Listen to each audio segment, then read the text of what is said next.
Hi, my name is Laura Trijsburg and I'm a postdoc at the Department of Human Nutrition from Wageningen University.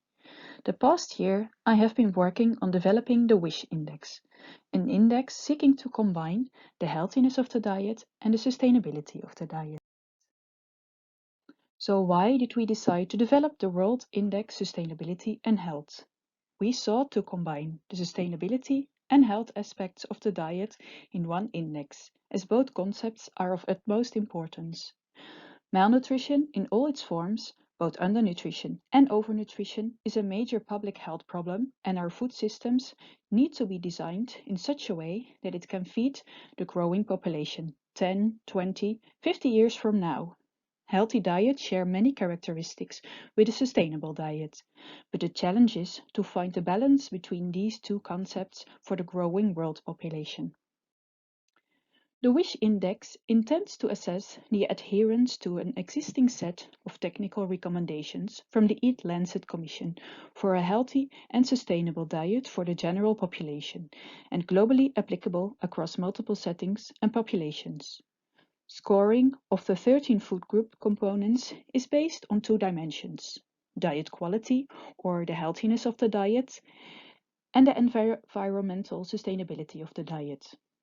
The scores of the 13 components are added up in a total score, and to assess the individual dimensions, 4 subscores are created: a healthy and unhealthy subscore for the diet quality dimension, and a high environmental impact and low environmental impact subscore for the sustainability dimensions. This table summarizes the background for the scoring of the 13 food groups. Every food group is classified as healthy, neutral, or unhealthy, and low, medium, or high environmental impact. Based on these classifications, a food group score is either an adequacy component. These are the healthy, low environmental impact food groups, and the scoring looks as follows. An optimal component, these are healthy food groups with medium or high environmental impact. See here the way these components are scored. And moderation components, neutral or unhealthy food groups with low, medium, or high impact on the environment. And in this last graph, you see the scoring of the moderation components. All food group scores range from 0 to 10, and the cutoff values, when to score 0, 10, or a number between 0 and 10, are set by the Eat-Lancet Commission. A higher score means the person is consuming a healthier diet with lower impact on the environment. I evaluated the scoring of the WISH index using a dataset with information from 24-hour recalls in 396 Vietnamese adults. Looking at the table on the slide, you see that 5 of the 13 food groups are hardly consumed by this population. That is good news for the 2 unhealthy food groups, saturated fats and sweeteners, but for the other 3 food groups, this results in a low score.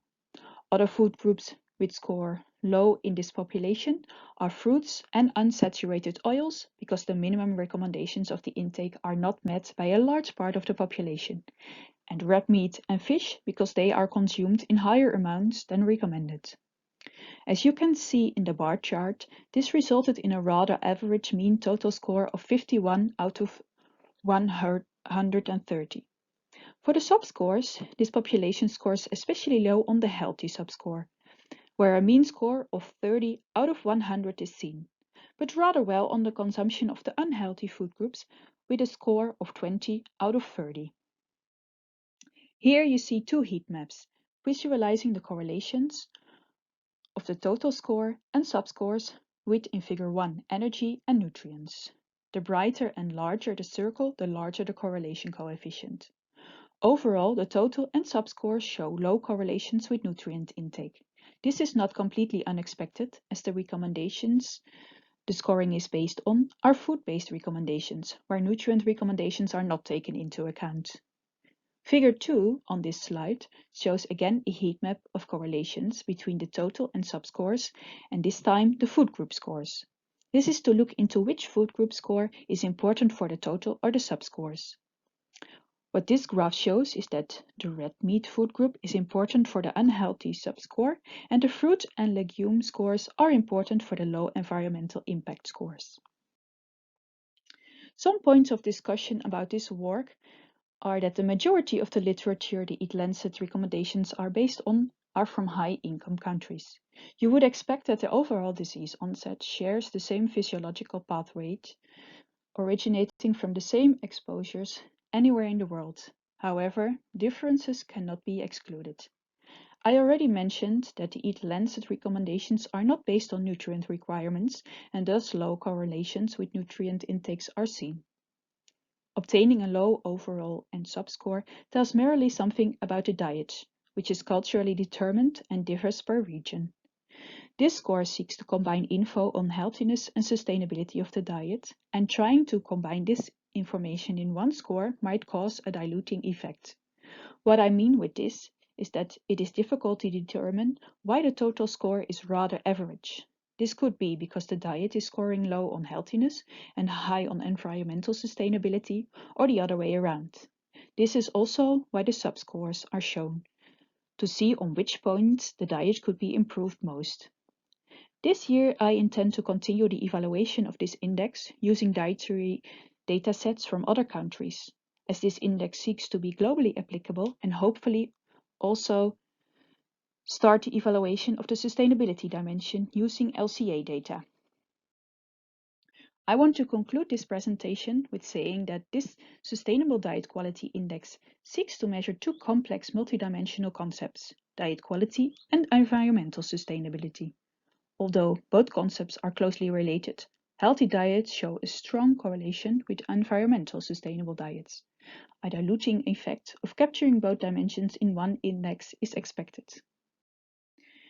I want to thank all collaborators to this work and looking forward to discuss any questions during the conference session.